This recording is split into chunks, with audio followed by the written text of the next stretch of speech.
আসসালামু আলাইকুম। তো হচ্ছে মাদ্রাসা, আমাদের এতিমখানা হাফিজিয়া মাদ্রাসা নুরানি, ওই যে লেখা সরগম মোল্লা আব্দুল আজিজ নুরানি হাফিজিয়া মাদ্রাসা ও এতিমখানা। এখানে অনেক অনেক স্টুডেন্ট পড়ে, অনেক স্টুডেন্ট এখানে পড়ে ইনশাআল্লাহ। আলহামদুলিল্লাহ।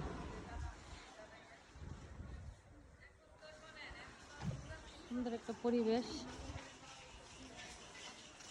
এটা হচ্ছে আমার দাদার নামে, কিন্তু দেখাশোনা করে আমাদের গ্রামের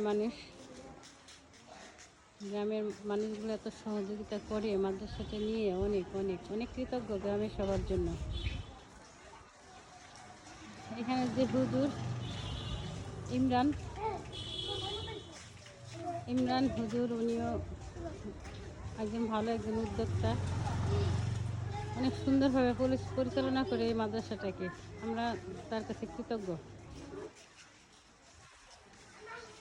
এত ভালোভাবে পরিচালনা করার জন্য। এখন বাচ্চা ও ছেলে মেয়েও জায়গা দিতে পারে না, তারপরে আলহামদুলিল্লাহ অনেক স্টুডেন্ট আছে বিনা বেতনে পড়ে এখানে। তো দোয়া করবেন সবাই। আল্লাহ হাফেজ, ভালো থাকবেন।